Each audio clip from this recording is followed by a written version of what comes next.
Ham Radio Now, episode 101. We're on the 101. The California episode. I haven't been on that road in a long time. I was on it quite a bit over the big trip. Oh, yeah, just recently. Yeah, episode 101, A Tale of Two MCOM Vehicles. It kind of spoils the poetry. add the word vehicles. Yeah. But anyway, we have to hurry because you have something to do today. Yeah. What are you doing? It's the NASCAR race in Charlotte. Bobby and I are off to the NASCAR race. I had to wear my racing gear over here. Racing gear. Is that a racing hat? Well, it says Smith & Wesson on it, but the stripes, make it a racing stripe. Yeah. Do you have a racing stripe anywhere else I should know about? Well, including the yellow one up my back. This wasn't what I was thinking about, but we'll let the audience make up their own joke. Okay, because I'm whatever it is we're talking about. Here are my notes. Normally I do these on some sort of tablet, but I found it was much more efficient to scribble things out here on just a little pad of paper. We got some very good comments back on the episode 100. A lot of people seem to like episode 100. Oh. Our Gala 100th anniversary. We did nothing. Yes, an episode of nothing, but sometimes the nothings, the on the road episodes that I did, all were very popular. I forgot to start my stopwatch, so I know how long we're talking here. So, because you got to get out of here. Yeah. So those I thought would be like little throwaways. They were not hard to do. Not a lot of editing to them. I actually did them in the hotel room the night. And they were popular. Yeah, they're very popular. People like them a lot.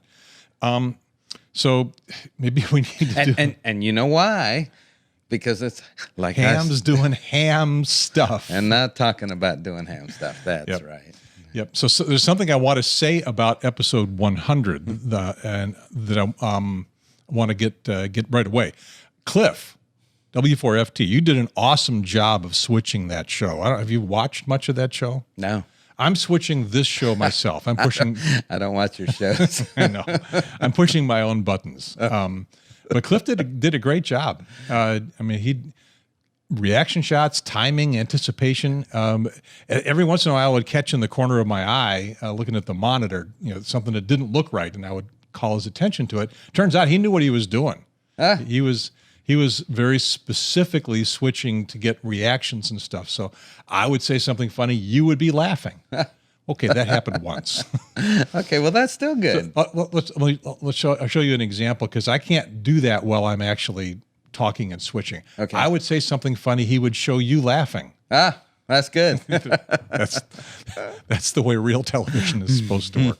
So it takes a real technical director / director to actually be able to do that stuff. Tougher when I'm switching myself. He's doing it. We almost never see him now. No, he doesn't really like to be in front of the camera. Fortunately, there are people like that don't very much like to be in front of the camera or on the microphone. They like to do that background work. Most of my career has been doing that background work. Never really liked. Well, it's not that I hated it, but I would always be envious of the people that were on camera. And so no one would ever put me on camera, so I put myself on camera.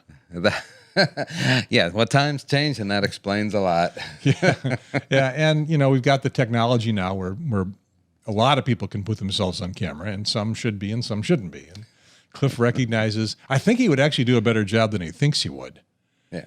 But that's not where he wants to be. So okay. And the only reason he's not here is that Cliff is a night owl. When we go on trips, I will, if you're going with me, we will get on the road at 6 o'clock, sometimes 5 o'clock. I'll say, well, you'll say, what time are we going to leave? And I'll say, 5 o'clock. And you'll say, okay, well, if you want to sleep half the day away.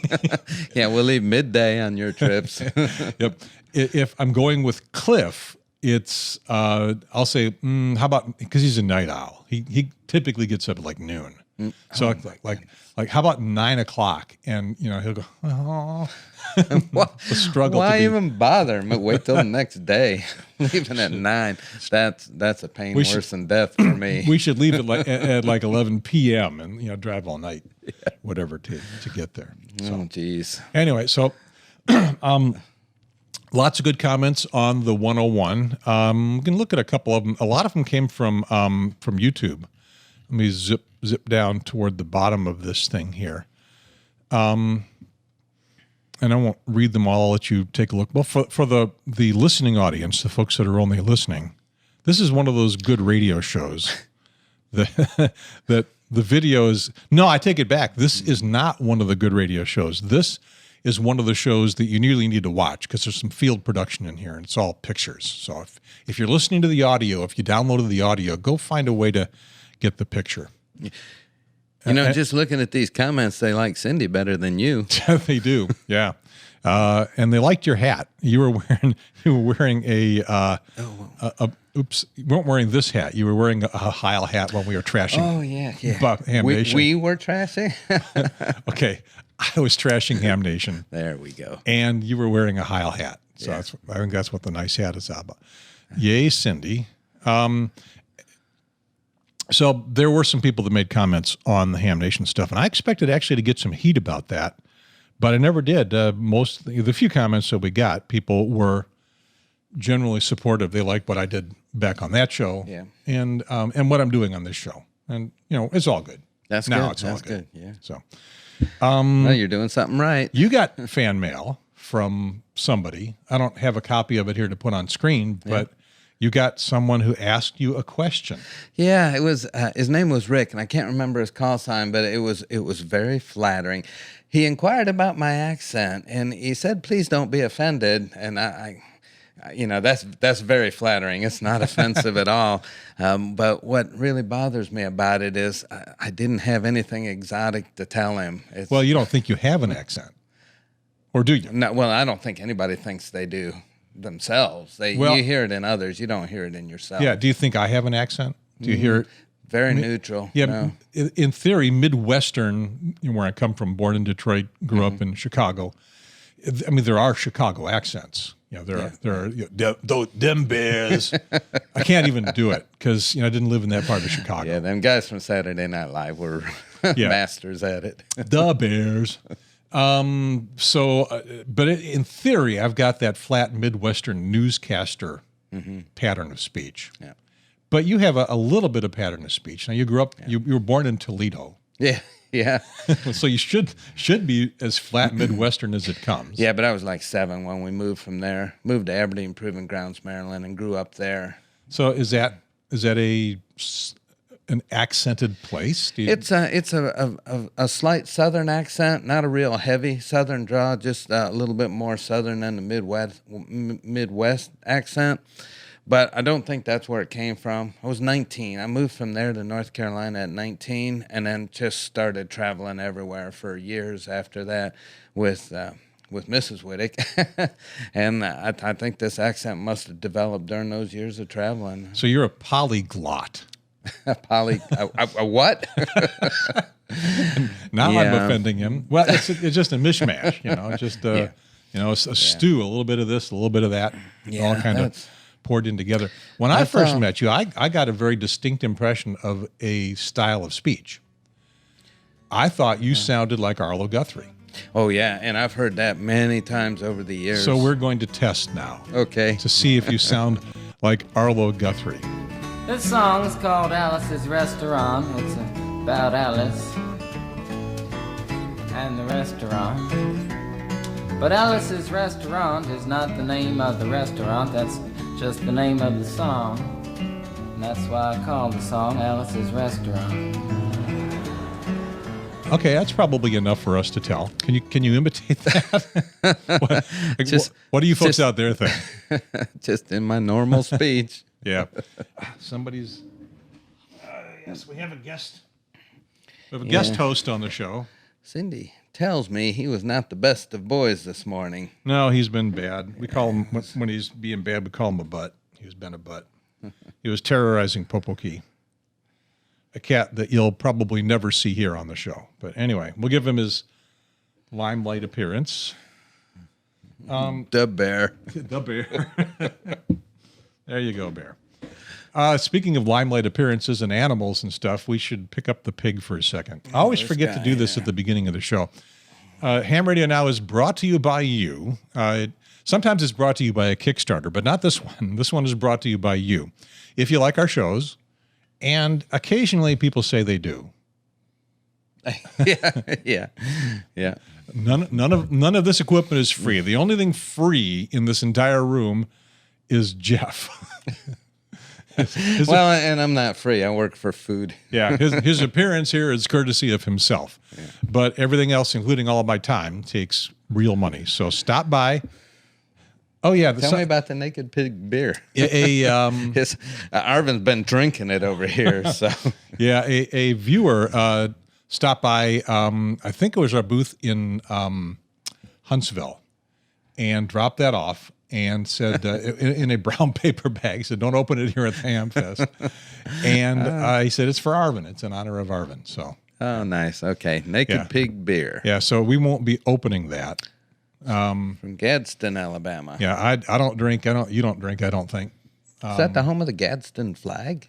I have no idea. Oh, any case, and so we won't be tasting the Naked Pig. It's just, just the. I guess maybe that's. It's Arvin or a relative. I didn't even look at the pig on the bottle. Oh my goodness, it's a drunken pig. All right, so stop by hamradionow.tv, our website, where it says here, click the pig. What happens if you click the pig?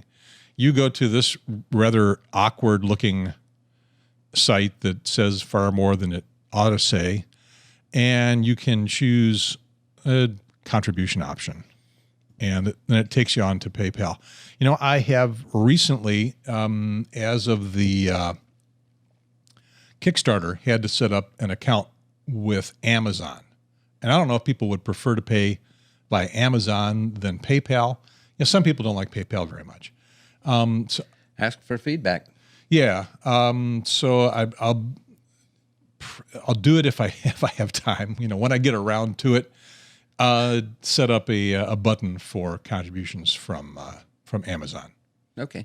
I don't know how easy that will be, either for me to do or for people to use, but we'll investigate that. Because if you contributed on the Kickstarter, you went through Amazon, but it's all credit card stuff. I mean, even the PayPal one, although they kind of push you toward using your PayPal account if you've got one, if you don't, or you don't want to use it. You keep pushing the credit card button. No credit card, no credit card, no credit card. And eventually you can use a credit card. Yeah. And I don't see the credit card numbers. I don't see any of that stuff. I just get email and a web page telling me that somebody has sent a contribution. So what I can tell you is I don't often contribute to hamradionow.tv, but when I do, you did once. I use PayPal. You're auditioning for another commercial, aren't you? I like that guy. Yeah, he's the world's most interesting. They had a sign at, I think it was Huntsville. You remember that? The DX guy. Yeah, yeah. They had a big cutout picture of him with the caption that said, "I don't often operate, but when I do, I work DX" or something. It certainly wasn't something QRP. Like that. I think that's what it was. Yeah. It certainly was.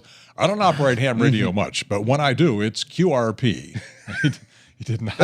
That wouldn't be the world's most interesting man. No, the world's most low power guy. Yeah. All right. So let's see what else on my notes. So we've taken care of your accent.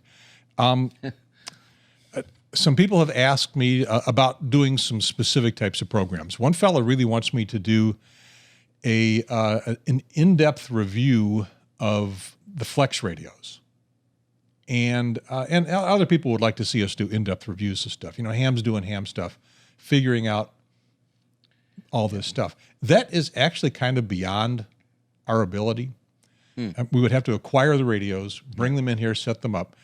You could probably do a better job than I do in terms of wringing them out. And I know they'd be popular, but there's a lot of background work involved in doing that. Yep. So I don't know that we're going to do that kind of thing. Oh, I've got your picture. I came pretty close to having one to review. When we got back from Dayton, I really wanted one and read everything I could find on that Signature 6000 series, but it just sounded like it had too many bugs still to risk that kind of expenditure. So I thought I'd give it a little more time and see what I heard. Well, as it happens, I have a friend here in town who is sitting waiting for the UPS man or FedEx man to deliver his 6500. So possibly when he gets that and gets a chance to understand it a little bit better, I'll go over there to tow the camera and we'll try to ring that out. But it's not something we're going to be able to do with every radio that comes out on the market. Well, the Flex, that's not like any radio we've seen before. It's completely different generation, an evolutionary step, so to speak. So, don't do every SDR. But if you're going to do one, you don't often review SDRs, but when you do, review the Flex. Yeah. Well, Flex is, and I'm in an awkward position now because Flex is a sponsor, an underwriter of the Tapper stuff, and so is Elecraft. Right. So the two big SDR companies, and I want to maintain independence from, editorial independence in the program from their influence. People have said that Ham Nation is like sold out to ICOM, although they look at other brands and other stuff. But I got some of that pressure when I was doing Ham Nation way back in the early days that, that don't talk. I got one specific thing: don't talk about that other brand. It wasn't only talk about ICOM, but I had done a little feature video on some other radio, and I got a don't. And I had put it on the show without authorization. I just put it on. And, then maybe that explains why you're not there anymore. could be I got spanked a little bit for it. I don't think that's their editorial position anymore, but clearly ICOM is a huge sponsor. And I want to avoid that while still being able to accept underwriting. I call it underwriting because we don't have a big enough audience for advertising.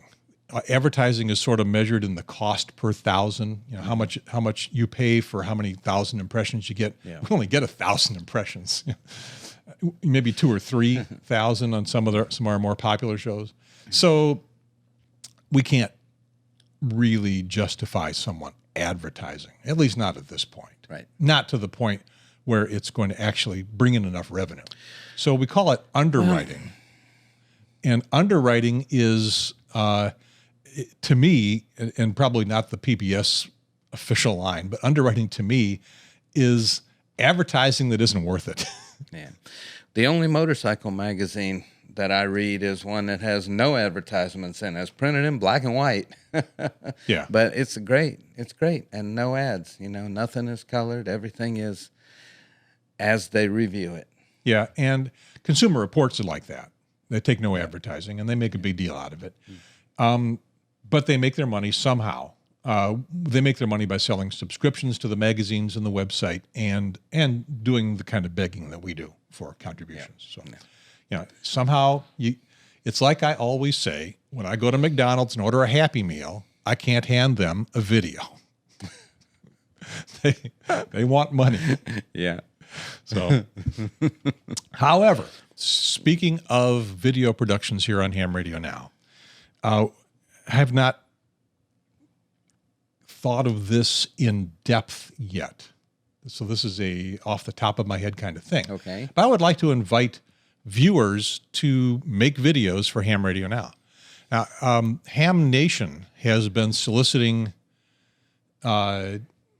videos from their audience for a while, and they got Dale Puckett on there now, who rounds them up, does a little editing, trimming on them, and gets them on. They had Julian Frost. I don't know what happened to Julian. He just kind of disappeared the way I did.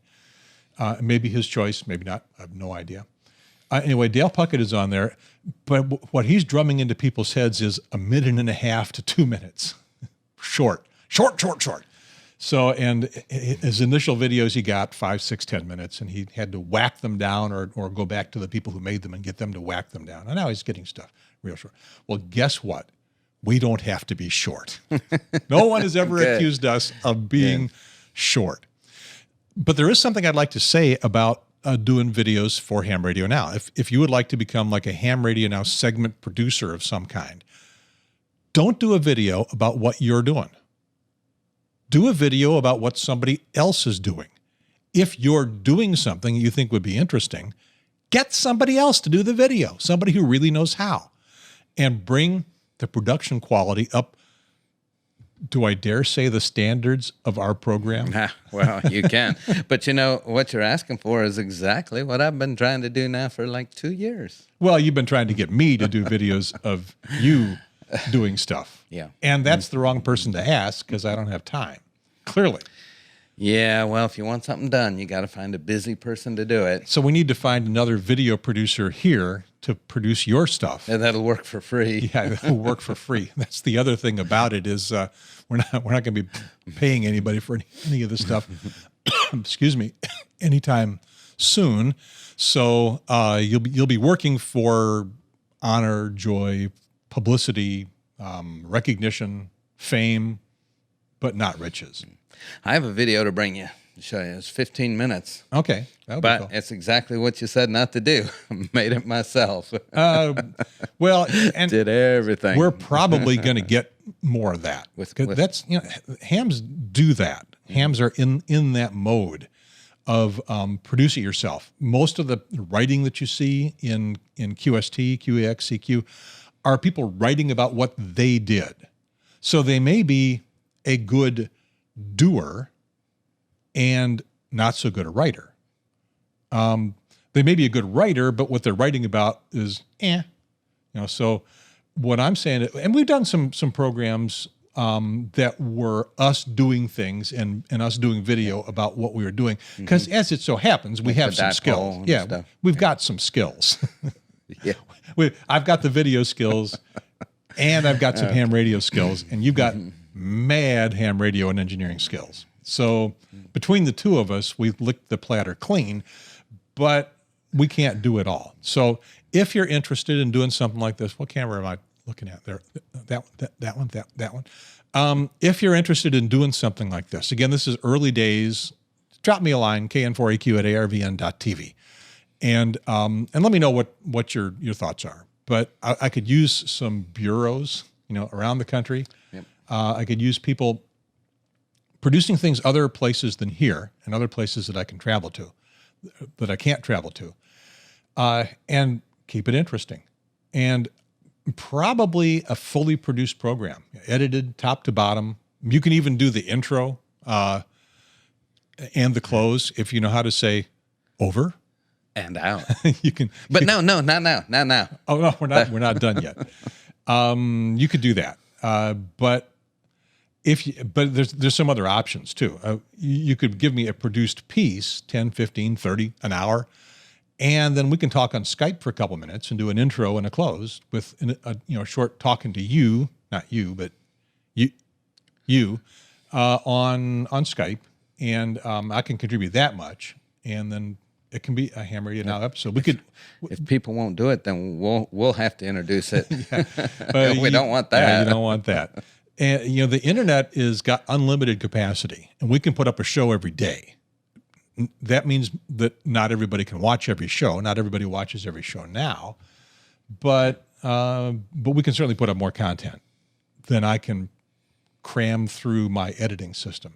And today's show, which we'll get to eventually, is an example of why there's been almost a week, more than a week, passed by between the last show, episode 100, and 101. I spent the week editing the pieces that are going to go into this, which eventually we're going It's to over show. a year old. Yeah, Some of it. yeah, some of it's over a year old. How are we doing on time? He's, we're doing. he's happy to be bringing it to you now, though. Yeah, we're way over time here. Okay. One last thing I want to bring up before we get to today's stuff, and that is the Kickstarter was very successful in getting me out to Seattle to record the Tapper stuff. So I'm thinking, how can I go to this well again without running it dry? And what will be the best uses of a Kickstarter to let people fund things that we're going to do. Kickstarter, and there's other things. There's Indiegogo. There's other ways to do it that are less restrictive. Kickstarter's got a specific restriction that it is a specific project with a beginning and an end. Right. So you can't just fund an ongoing thing. I can't do a Kickstarter to fund. I could try a year of production of ham radio now. I don't think Kickstarter's going to go for that. I don't think your viewers would go for that. But the Tapper people, if your question is, what will you do? What will the project be? They came to you, right? Well, that was a long time ago. They came to me years ago, and then I was looking for a way to get funding for the Tapper videos that I would be doing this year, better than the way they had been funded before, selling DVDs, which got sort of okay, Right. and then online contributions in the 2 years I did online, which was sort of a bust, just terrible. I think you should ask viewers what they want to see. That sounds extremely dangerous, but we can try that. But the ideas that I had, the specific projects, we've been going to Hamfests. Right. We've been going to Orlando, Dayton, Huntsville. I would like to add Dallas, and I would like to add a West Coast Hamfest or two, Pacificon, CPAC. I get invitations to Hamfest all over the place, but no way I can go to most of them. But a few of the big ones we could go to, but they have to be funded. So I'm thinking they could be specific projects. Funding to the next one is Orlando, and to commit to a booth in Orlando has to be fairly soon. So the Kickstarter would have to start pretty soon. So what I'll do is I'll work up a budget in the next week or so and figure out what it costs to do that, and then add in something for editing time and see how big a Kickstarter that's got to be, and launch it. And we'll just see how it does. We'll see if it gets a reaction. I'll put in a corporate level like I did, and we'll see if we can get some businesses to sign on. Not the $2,000 corporate level, probably. And just way off the top of my head, I'm thinking it's going to be a $3,000 to $5,000 Kickstarter with a handful of $500 corporates and then individuals. And we'll see how they do. We'll see how people really want us to be able to produce programs here for ham radio now. Okay. So what we better do now is stop yammering. All right. And get on with the business at hand. Okay, what are we talking about? All right. Well, it's a tale of two MCOM vehicles. Right.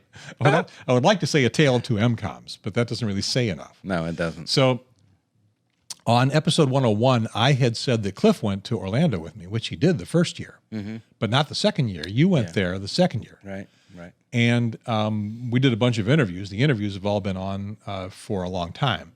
But we also walked around a bit and shot some stuff. Yeah. And one of the things that we shot was a magnificent MCOM vehicle that the hams in Brevard County had put together. And I don't say very much about that because that's what we're going to show, we'll talk about.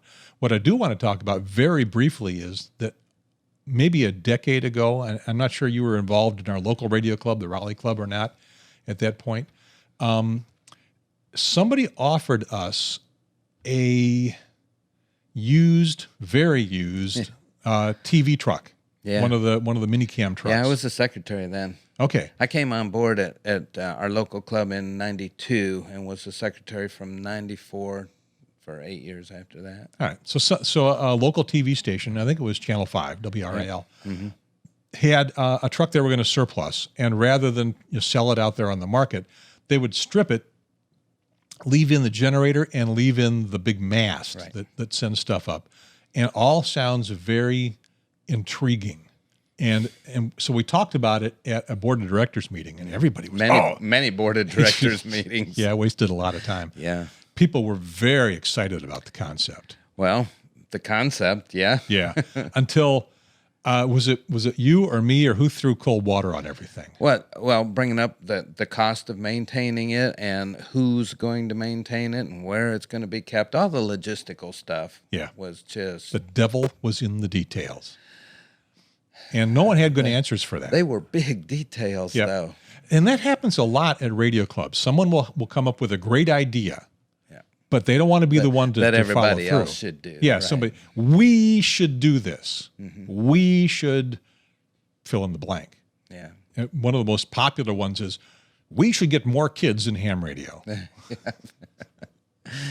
But nobody steps up to actually do We'd that. all like to. It's just not easy to do. Yeah. So the local club had that offer, which the smartest thing in the world we did was decline it, because no one was going to step up and do that.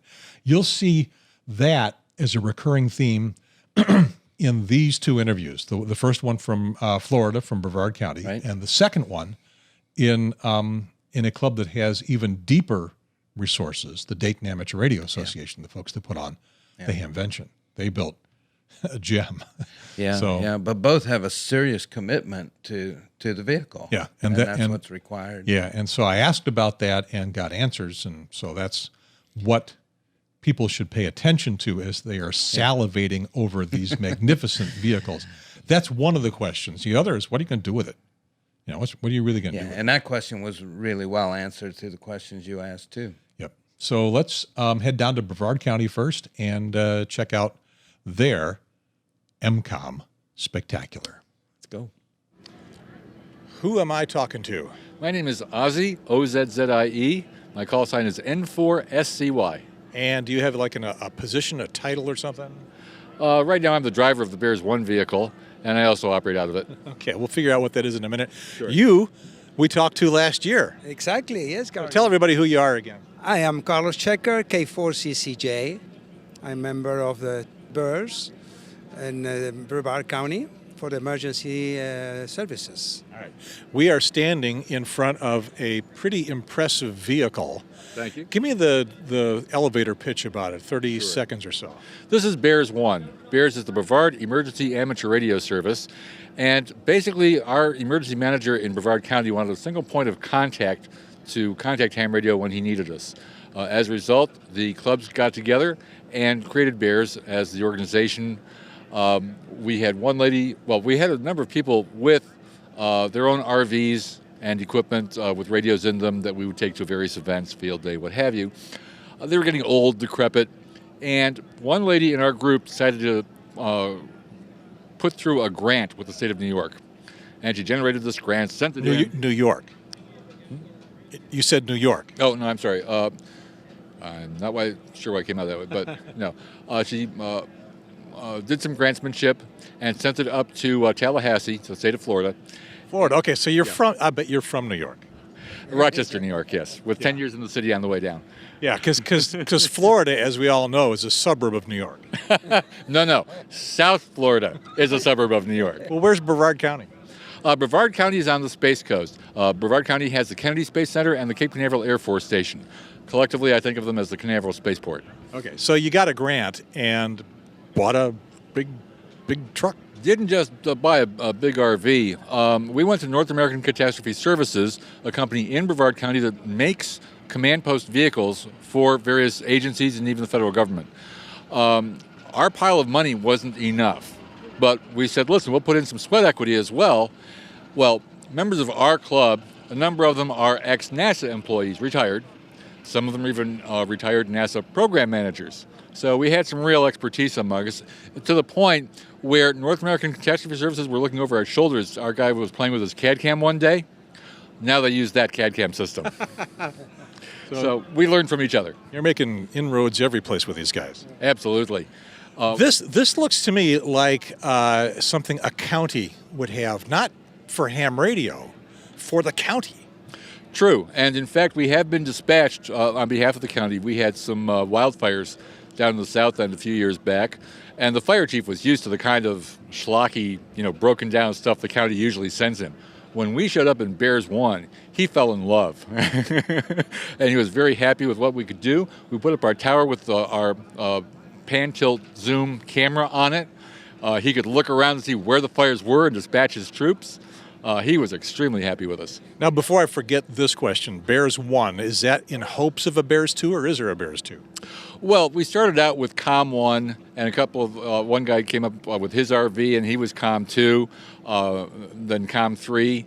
The COM 3, when we became Bears 1, because we then formed BEARS, the Brevard Emergency Amateur Radio Service. So this vehicle became BEARS 1 instead of COM 1. So COM 3 then became BEARS 3. There is no... This is getting far more complex than we need to get.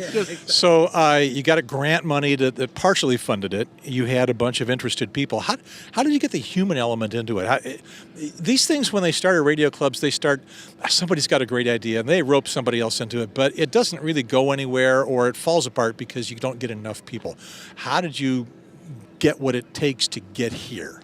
We're just very lucky. We have enough people to be the critical mass to keep it running. We have meetings every Monday morning at 9 a.m. to go over the vehicle, maintain it, make sure that the tire pressure is okay, the oil is checked, and this, that, and the other, all the little things you need to do. You got a good place to keep it? We do. We've got someone's home where he's got the fellow who started off with COM 1. His RV broke down. He was getting too old to maintain his own. That's where we park BEARS 1, where he's got the shoreline power that we use to keep it going, keep the air conditioning going so that BEARS 1 doesn't fall down from the inside. And that's where our meetings are every Monday morning at 9. By 11 a.m., we're all getting a little antsy to get down to the local restaurant for lunch. And Did you say every Monday morning? Every Monday morning. So this is retired people? Mostly, yes. And some working people who don't have as much time, but they'll come out when we have events. We are actually tasked by Brevard County to go out to a site on State Route 528, just south of Cape Canaveral Air Force Station, for every launch, to be eyes and ears on the ground should something go wrong. And that's an important thing, because you need to keep things moving. You need to practice and know what's going on. Exactly. It keeps the vehicle fresh. We get to set things up, see what breaks down, see what needs to be fixed, see what needs to be repaired. And every once in a while, there is no launch during a particular month. We'll take it out to a local park and run a practice exercise just to keep the bus, going and making sure that it's still operational and working. What's the job during the launch? During the launch, it's mostly just inform the tourists, really. One of the constituent clubs is LESATS, the Launch Information Service and Amateur Television System. That's the group that takes the bus out for the launches. So on our repeater on 146.940 megahertz, we always bring up the auto patch to NASA or the Air Force and put the NASA feed over the repeater. We then pick it up inside the bus and put it out over the speakers that are fore and aft, so that the assembled tourists can find out what's going on. And is duty on this thing a coveted position? Are you probably not beating people off with sticks, but do you have enough volunteers that really fill it up? We do. There are enough hams in Brevard County, and among the retirees, they're all looking for something to do anyway, most of them. And so this is something they can do that actually makes a difference. So we have enough of those kinds of people that come out to help out on the Monday mornings, and will come out for the launches as well. And then if a particular club has an event going on where the use of the vehicle would be important, they apply to BEARS, and if no one else has signed up for it for that period of time, they have to have a driver who's qualified to drive it. We've got our own instructor who qualifies people, and then their club member can take the bus out to their event. Field day, usually, it depends who applies first to get the bus for field day. And have people who have used it taken good care of it? Generally, yeah. Generally? Yeah. When they don't get the bus anymore. When the Palm Bay fire chief was through with the bus, he had his firemen go in and give it a spick and span cleaning and wash the outside. It came back much better than it left. So there's got to be some ongoing expenses besides just gas and stuff, maintenance, but how do you handle that? We do some fundraising. Yeah, insurance is the biggest expense. Fuel, not so much, because each group that takes the bus out pays for their gas. For the launches, since we're dispatched by the county, we go to the county fuel point and we load up on their gas. I've just completed a week in Camp Blanding, a National Guard camp in North Florida, big training base. We had a statewide radio interoperability exercise up there, and included some feds as well. The state of Florida realizes that when things fall down, the people who have radios need to talk to each other. And some of those radios don't talk to each other. In fact, at one point in the exercise, they had everyone shut down their generators, shut down their repeaters, and start an AresNet. And sure enough of the agencies had a ham within their agency that we could bring up an AresNet to link all of those agencies. So they actually tried a all-ham radio communications for how long did they do it?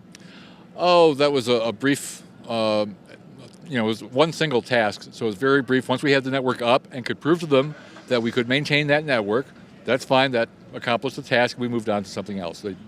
We make lots of claims. We don't often have to back them up. You had to back it up this time. Oh, we did. In fact, we were given one task to provide a video signal back to the COML, the communications leader.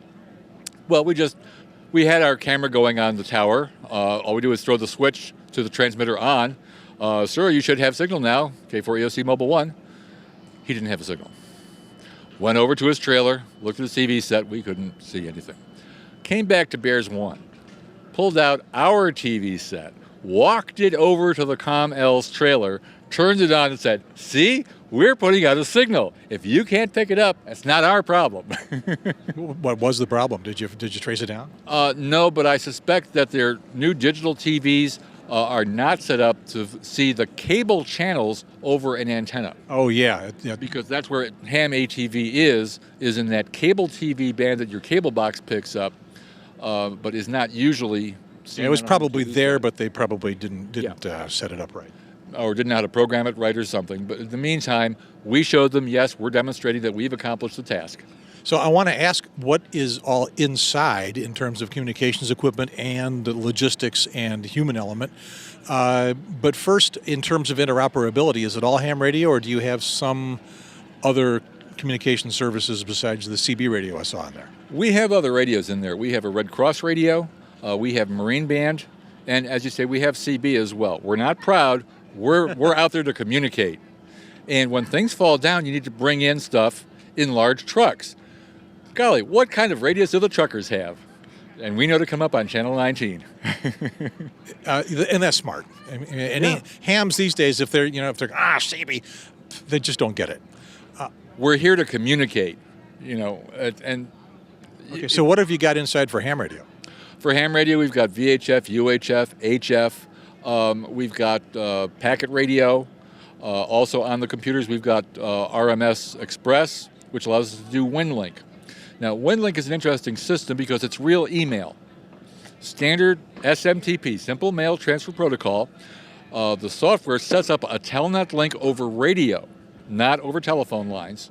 To a certain segment of the audience, we may be speaking Klingon now. It's quite possible, but in the computer communications world, telnet is a form of internet transfer.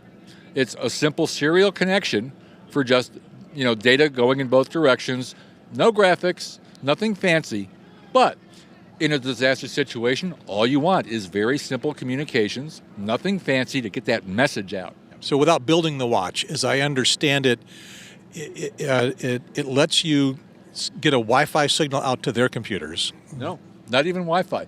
It's simply enter an email message, enter as many as you want. It's posted to the outbox. Then you open a session, a telnet session, to the WinLink node in your area via packet radio.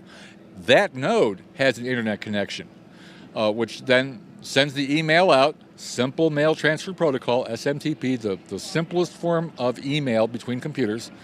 And it also checks the remote host to see if there's any incoming mail for us. And this is done on VHF or UHF packet system?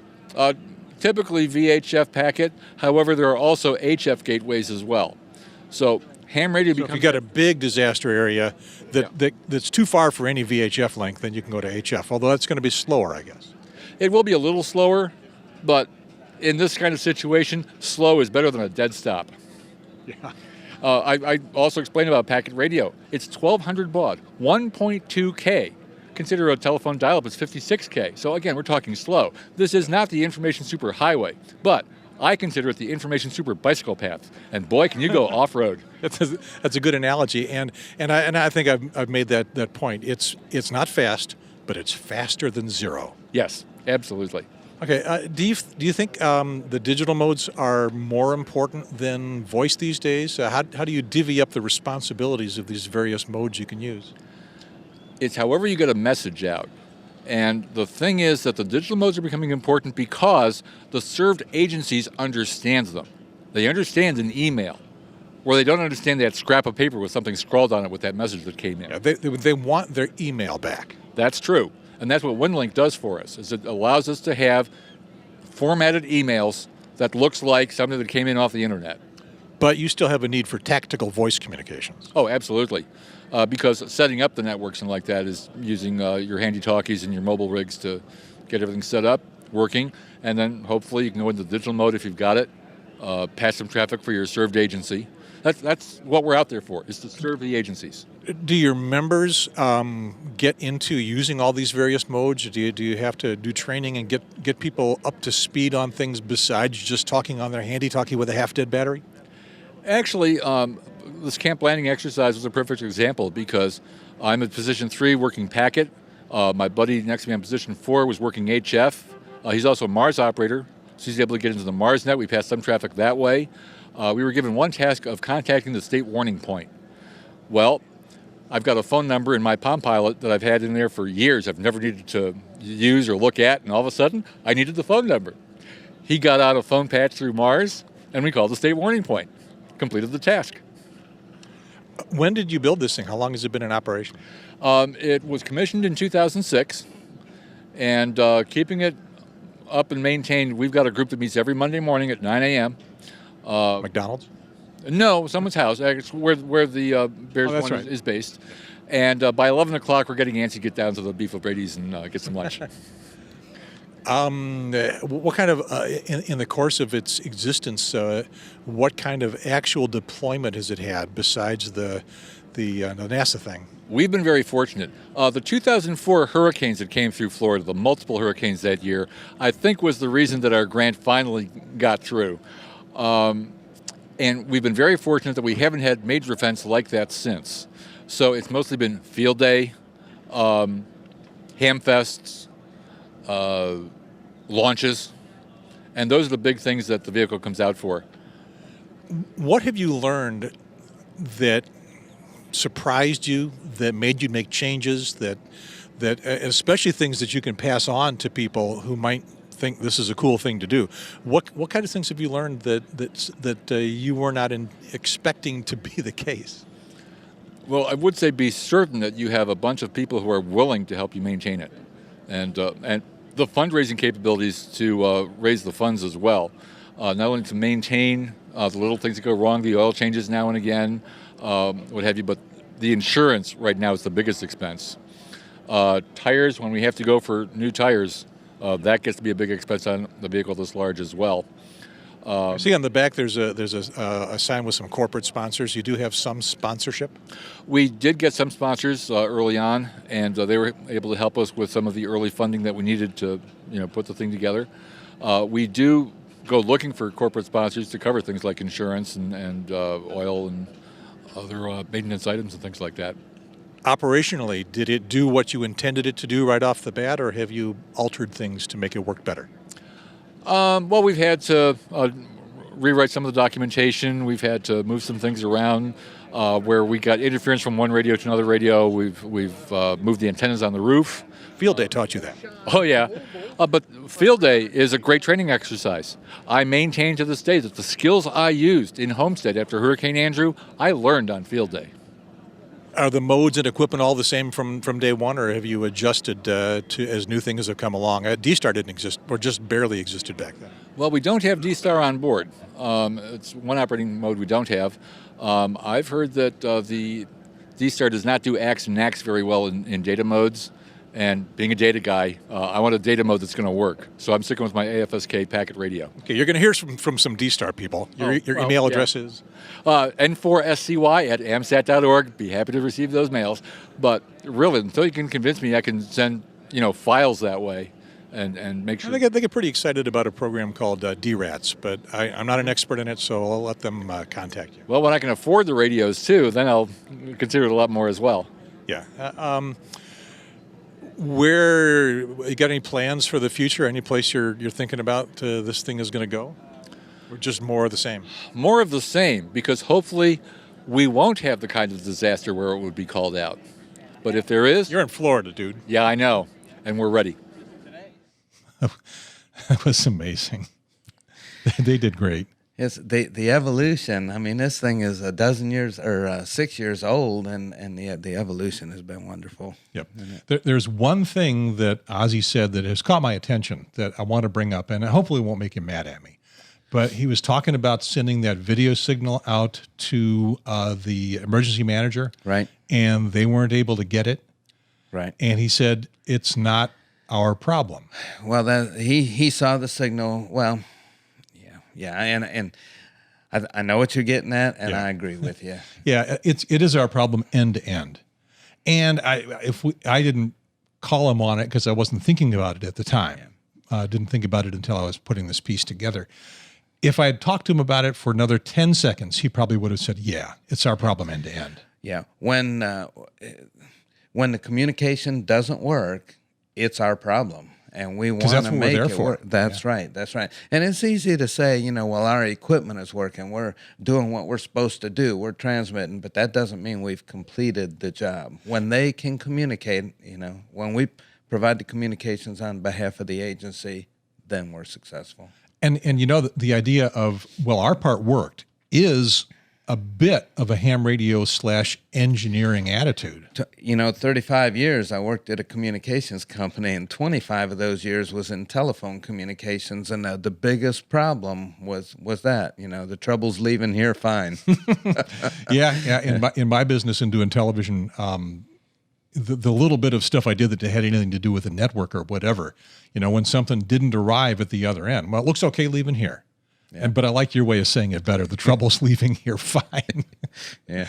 Yeah. So, and then, everyone's pointing fingers as opposed to tracking down where the missing link is and getting it fixed as fast as possible. Yeah. Right.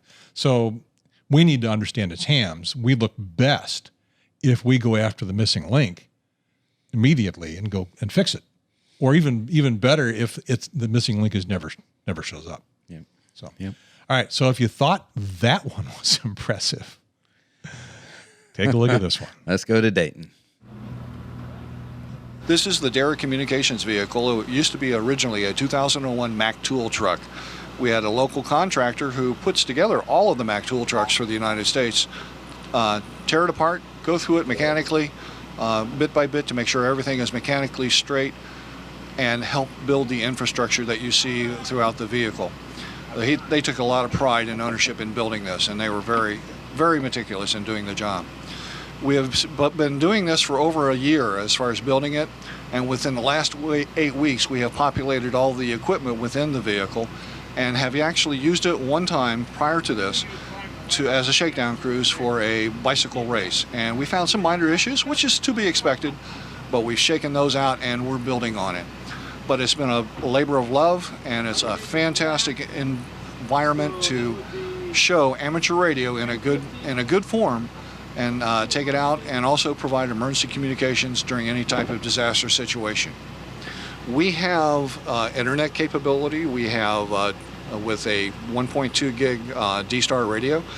We have audiovisual capability. We have a 65-inch outside television screen that we can display any of our maps, APRS data, and so forth. We have APRS capability, digit speeder capability on the inside. We also have computers so we can monitor, display, those kind of things. And of course, it's got 2-meter, 440 HF radios all through it. We are going to get more. We have a Flex radio, HF radio, and an ICOM 7000 HF radio. And we have Step IR, which we can reach out to and touch people all over the world, and a vertical Tar Heel antenna, so HF antenna that we can do. We have 28 ports on the top of the vehicle, which provides us a multitude of antenna connections that we can plug up with our patch panels and put any type of radio on an antenna. Sounds like they're up on the roof tearing down the antenna. Everything is powered off of either Shoreline. We can do Shoreline, which we have some very big heavy-duty batteries down below, but we also have a 12 kilowatt generator on board. It's actually running now, and with the doors open, you can barely hear it. I don't know if you can hear it in the background over my voice. if you take a look in the cab, our driver has radio communications, also has APRS capability with the D710, and our co-driver, which we always have two drivers on board, has the capability to communicate as well. We also have the capability on board to track individuals as, say, a tail-end Charlie or lead vehicles or emergency vehicles, or, and we've used in the past, Greene County Sheriff's horse Greene County Sheriff's posse, where they go out and are searching for people in the field. We strap on these all-in-one radios, which are APS tracking devices, and we can track them via APRS. And in fact, they have come in handy in the past. We had one horse rider that fell off their horse. They didn't know where exactly we were at, but we had APRS on that horse. They found the individual, got him the medical care that needed. We want to do a lot of public service events. I am the Air Force U.S. Air Force Marathon Amateur Radio Coordinator. We're going to use it for that. So that type of event, a marathon or other public service events. We've used it for a bike race, like I said earlier. We're also going to take it to schools. Whatever the need arises, we'll take it there. We were lucky enough to keep the vehicle in a Fairborn fire station. Fairborn, Ohio had a fire station with 6 bays, and some of the bays were empty. So we actually get to keep that inside it. And we have a crew right now that we're building on, about 20 to 30 actually help build it. And we're now getting crews together to help drive it and so forth. Right now we only have about 4 people who are authorized to drive it. We're still building a training programs on everything we'll need. And we have all aspects of amateur or emergency responses represented in our crew. We have truck drivers. We've got police and fire individuals. We have an emergency manager. I spent 18 years as an emergency manager. We have electricians. We have vehicle maintenance specialists. So we have a multitude of people on board that can help us maintain this vehicle. It was funded by you, amateur radio individuals that come to Dayton Hamvention. We appreciate it. We take part of the funding that comes from our tickets, from our Hamvention sales, and we put it into this vehicle. But we also use our money other ways. Like yesterday, we gave out $49,000 in scholarships. But it's a portion of your ticket of the revenue that we receive from Hamvention to help build this vehicle. And we wanted to make sure it was done right. So it shows amateur radio in a very good light. Quit drooling. Yeah, the operating positions looked very comfortable. Yep. Yeah. So Adara's got money to spend, and now that the Hamfest is back well into the black again, they're doing well. So they can do things like that. Our club, no way. I mean, I wish we could. Every club wishes they could, but the fact is that it takes a lot of resources. Yep. But you've also got to have a purpose for them, and I think in both of these we've seen that the wonderful idea behind them is not often realized in practice, right? Because there's just not that many uses for it, and when you get something, some kind of big disaster, and you get it out there, and that that really justifies all the work. And if you haven't done the work, well, then you don't have the resources. Yeah. So you need to constantly come up with things. And these guys talked about it, field day, other activities. Well, yeah, the Brevard, they've got a schedule for their vehicle. Yeah, they've got an interesting utility every month. So good thing to do. So you kind of have to do that. And I think the other problem is keeping everybody's interest up. I've seen that not so much in vehicles like this, but in museum stations. There are some very successful, well put together museum stations, but there's others that have had trouble keeping the interest up. And I'm thinking of specifically one just down the road from us in Charlotte, at Discovery Place, where a few people took on the task of keeping it going all the time. And the rest of the club went, we love this. It looks great, but no, I don't have time to go help. Right.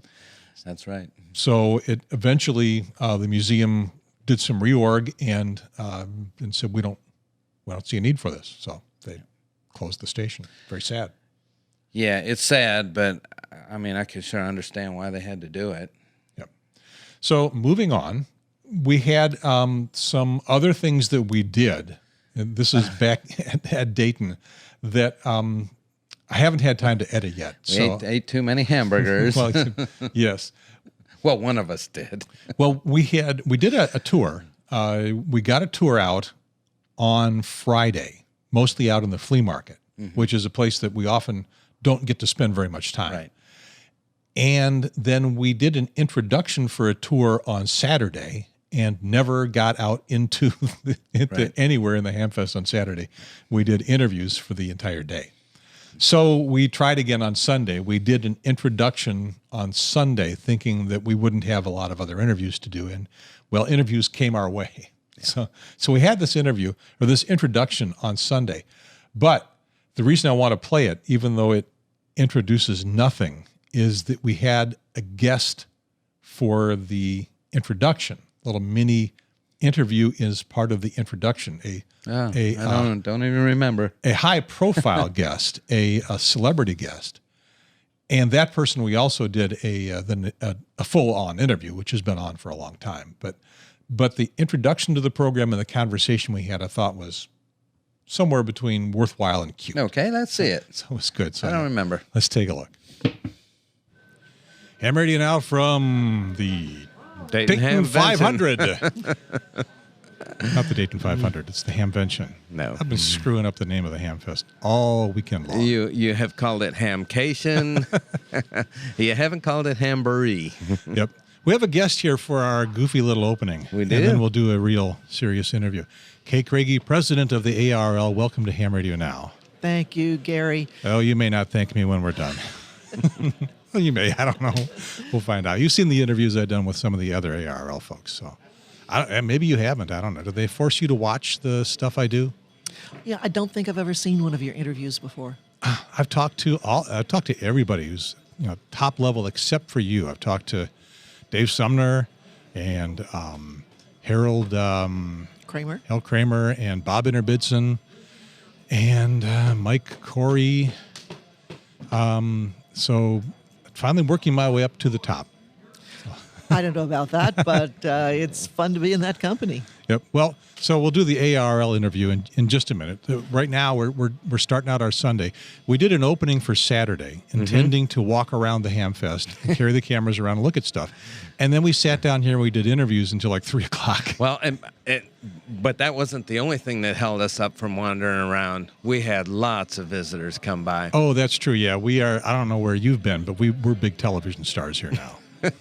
Well, I think that's wonderful. I've been working in the non-virtual world at the other end of the aisle here. I need a hand transplant for having shaken hands with thousands of people, and I definitely need a foot transplant. A couple more bottles of Purell, probably. I've gone through a bit of it this weekend. Not to insult our colleagues, but microbes are microbes. Well, people understand health issues nowadays. Yeah, Sure. I don't shake hands. I started doing the Howie Mandel fist bump thing, and it seems to help a lot. And people are accepting that these days, for the most part.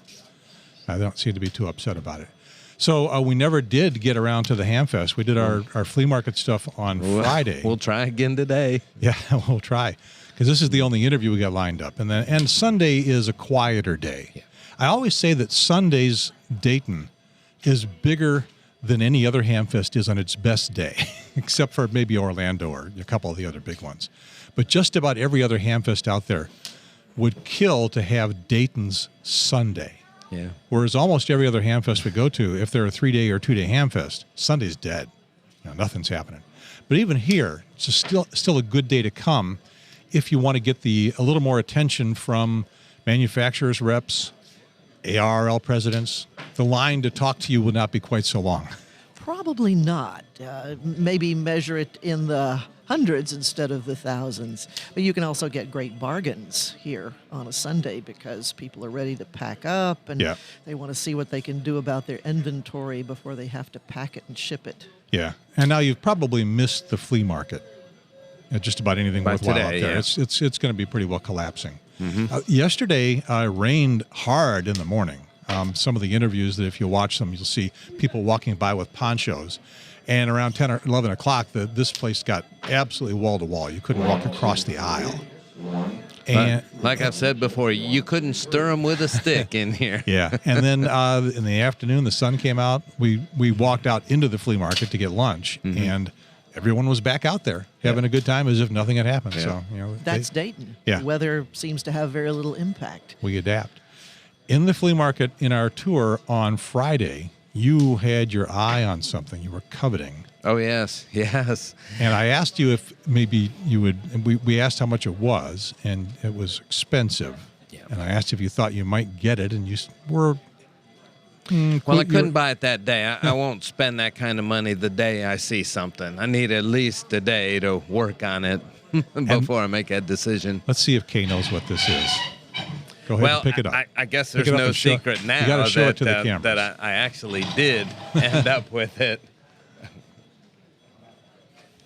Okay. Last year we brought out a wolf hong and asked if you knew what that was, and you knew what And that you was. did. That one I can nail. This one, I think I just lost the game of Stump the Band. We're here on Antiques Roadshow.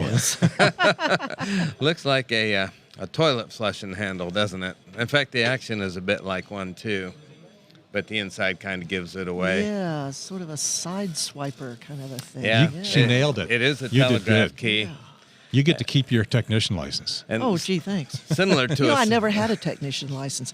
I went from novice to general because back in the early 80s when I was taking my exams, if you, so you'd go in with a novice license, and these exams were given at the FCC office in those days where a bureaucratic person would glare at you and hand you examination papers. bet that must And have been- if you passed the 13-word-a-minute code test, Straight to general. and the Tech General test was all one examination. It was this great Yeah. big indigestible thing, and if you passed the code test, then you went straight to General. If you did not pass the code test, then you were issued a technician license. You had to go back and pass the code at some other Yeah. point. But by some absolute miracle, I managed to pass all of the above and went from novice to general. So my first contacts, I never went on the air as a novice because I was only a novice for a week, and I went down. you did good.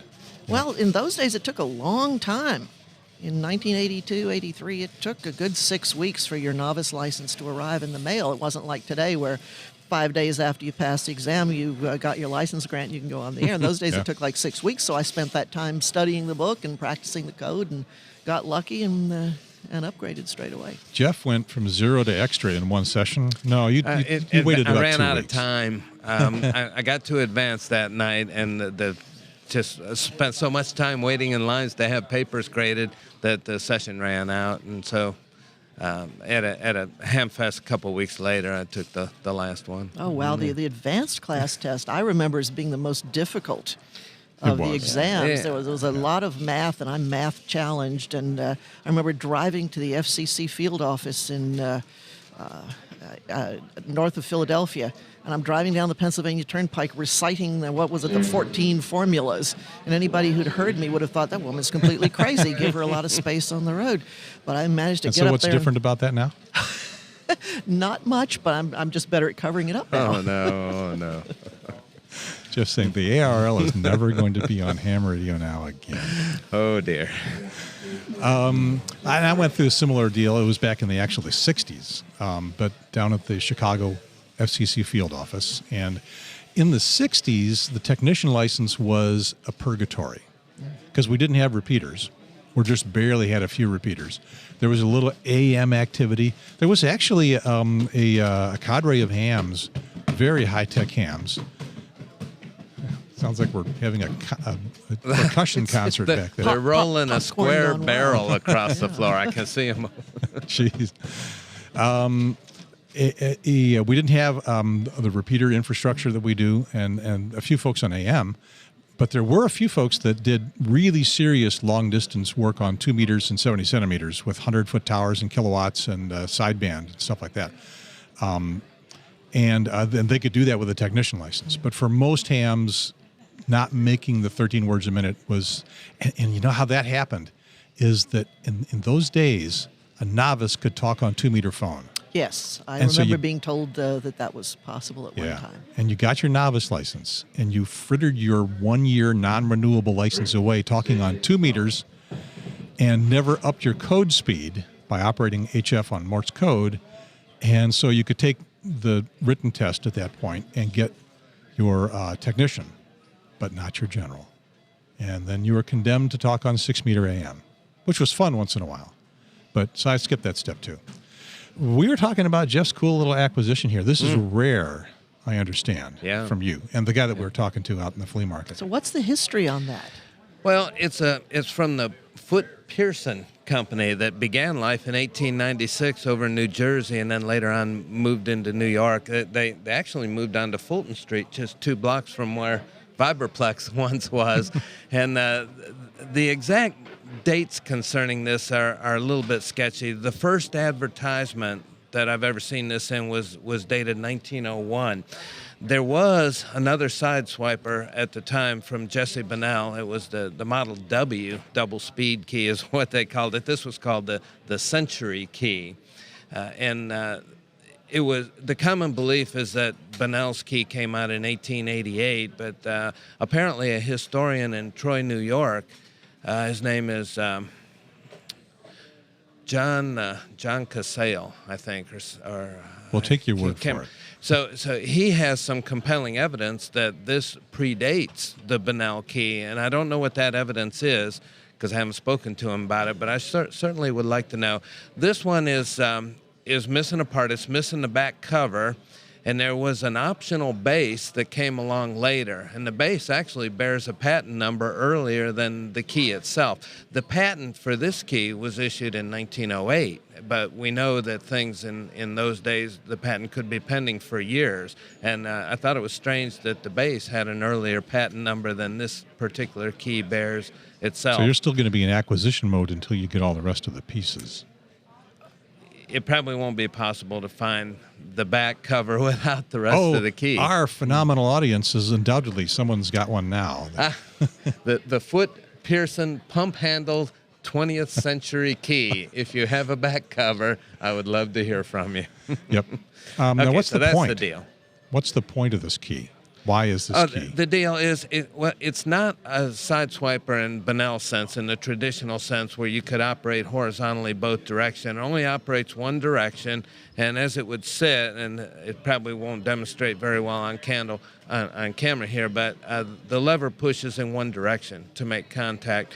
The problem was the up and down motion was very difficult on some of the stuff in the carpal tunnel.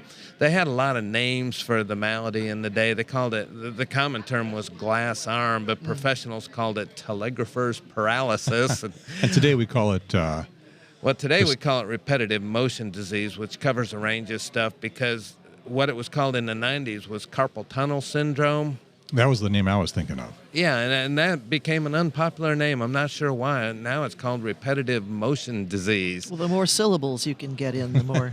There's probably some insurance reason. That's what I was thinking. I don't think carpal tunnel syndrome became politically incorrect, but it suffered the fate of those things that do. So, carpal tunnel syndrome, that was the idea. After working with this for just maybe 15 minutes, though, I can feel a lot more fatigue in my arm than with the Bunnell key, which, of course, operates side by side. This requires the same number of motions as a vertical straight key, the traditional straight key. The Model W double speed key from Bunnell was half as many motions because each direction, you would get an element out. So not a as good effective. idea, but nah. Yeah. And that's probably why it never really went anywhere. And the reason the Bunnell key never went anywhere, it went a little ways, but it... 4 years. Horace Martin invented the bug just 4 years later. Yeah. And that's the key the telegraphers decided they wanted to do. Still today. Yeah. Still today, yeah. And then, and you stayed up late last night. You came this morning. You came down to breakfast and said, "I'm sleepy." It had a couple of problems. The action was very stiff, not even usable, not close to usable. And the fellas I got it from had fooled with it all day and worked it and loosened it up some. But it actually, the casing here that the shaft goes through was bent. And I just happened to have the tools required in my tool bag because I do way too many service calls working on hardware, and was able to straighten it out. And then the spring adjusting screw was significantly bent to the point that it wouldn't work. but I was able to straighten that out too. And you did all that because yesterday I said, let's show the key on the show. And I tomorrow morning. I wanted it to functional. work. Ladies and gentlemen, welcome to Smoke and Solder. Sorry, George. Okay. So, and then you heard late last night on a radio you bought. When I was a kid, two things launched me into the electronics field, and one was a kit. I built a night kit that was a shortwave receiver, AM only, a Star Roamer receiver, and I was, I think, 11 when I built that kit, and over the years, I have no idea whatever became of that receiver, but since coming to Dayton the last 4 or 5 years, where people say folks come to a hamfest like this to visit their old equipment. Yeah. I do. I've been looking for one, but I've been looking for one in what you would call extraordinary condition, at least physical condition. Didn't care about the Extraordinarily good or functionality. extraordinarily bad? Good. I wanted good condition. And the functionality didn't matter. It's a very simple circuit, and I have schematic for it, so I'm not worried about that. I just wanted it to look good. And yesterday, I found one for $40. It was a fellow selling his brother's estate, I think, and I don't have his name, but I bought that, and I took it to my room last night to see if it worked, and was delighted to find panel lights come on, and more delighted to hear sound come from the speaker. And I found an AM station from Cincinnati, WLW, I think their call was, at 700 kilohertz.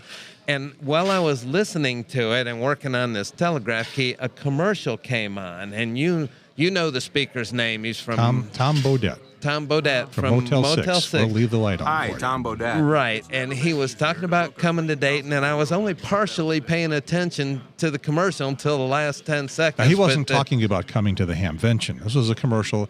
If you're coming to Dayton, stay at Motel 6. We'll leave the light on. that for sort of thing, and there was some comment about family, if you have family in the area, and his parting comment was, if you don't have family... I guess you're just ... I'm Tom Bodette for Motel 6, and we'll leave the light on for you. And that was the end of the commercial. And So I we thought, put- did should we I put Kay just on- hear Okay, that? so Kay understands what you just said. For the no-code techs out there, the no-code everybody, You the can tell no-code by extras. context. Yeah, So, it's SOL. it Which was is in not the commercial. standards of learning test either. Standards of learning. That's good. Well, That's in good. in many states, of course, they have examinations to make sure that these students in the public schools are making adequate progress. And in some states, they are called the Standards of Learning Test, which was a name no doubt applied by somebody before they looked at what the abbreviation would be. Well, that's a TLA we won't be using. Yep. Three-letter acronym. No, too long to announce. That's Okay. what TLA means. Okay, So we're- well, look, I'm going to get out of here and let you guys chat. Yeah, and we should be able to get around to some of the indoor stuff on the Hamfest and do a little tour on Sunday. Anyway. Okay. We'll give it a try. All right. But now we're going to talk to Kay Craigie. So we'll end our introduction to Friday and head on to the tour. And if you want to talk to Kay or listen to me talk to Kay, you can't talk to Kay. We don't take calls. Tune in to the next episode of Ham Radio Now. For now, I'm Gary Pierce, KN4AQ. Jeff Whittick, AC4ZO. Sure, go ahead. I'm Kay Craigie in 3KN. Stick on ARL president. Give us some class. Okay, ARRL president. Over and out. So that interview is online. Okay. Let me see if I can get to the spot. There it is. Episode 80. Episode 80. So if you missed episode 80, we have a good conversation with Kay Craigie in episode 80. But I think that we got a more natural one. But she did a really good job. A lot of times you're talking to people from official organizations representing the organizations, and they feel constrained Yeah, to it's very sterile conversation. Yeah, and she did have to toe some party lines, but she also, I think, gave us some real, here's how she feels about things. Mm-hmm. But in this little conversation, we had a good time. We talked about a couple of things that you acquired, and I asked you to bring them. So we'll just, we'll stick them in front of the camera again. Go reach behind you and see what you can. Well, this is the lighter one of the two. Which didn't get on camera very well because I never was quite sure where the cameras were looking. Well, now we can see where the cameras are looking. So I'm going to switch your camera on here. There, that's the one you're looking at. And have you done any more with that? No. No, it's just been sitting. It had a bent shaft in here, and I straightened that out so it'd be operational. But that's You haven't put all it I've on the done. air. No, it hasn't been on the air. Okay. And it doesn't need much to get on the air. It's just the output wiring needs cleaning up with some fabric insulated wire. Okay, so that is, and that, what was the name of that again? It's a Foot Simpson key. This one bears serial number 823. There was a Pearson there, wasn't there? Or Pearson. Foot Pearson. Foot Yeah. Pearson key. Yeah, which Whoops. I recognized because it's part of my name, although they spelled it wrong. Okay, and so the other deal. The other one is something I've been looking for years at the Hamfest. It's Let's see if we can get that on this camera here at all. okay. Not very well. Okay, no, it's We don't have a cameraman. It's much too big. Let's go back to there. That's good. It's an old night kit, shortwave receiver. It covers from long wave up through HF. It ends at 30 megahertz. And I built one when I was but a child from a kid. It was a Christmas present one year, and I don't know whatever happened to it, but it was around the time I got married that it disappeared, and that's when I was 18.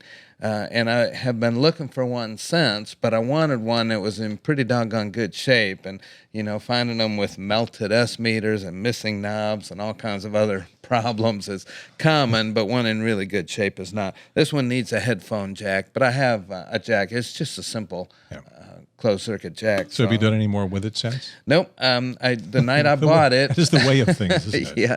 The night I bought it, I listened to it in the hotel room on a broadcast station from Cincinnati. You see, you got to understand something. We did not just watch the entire interview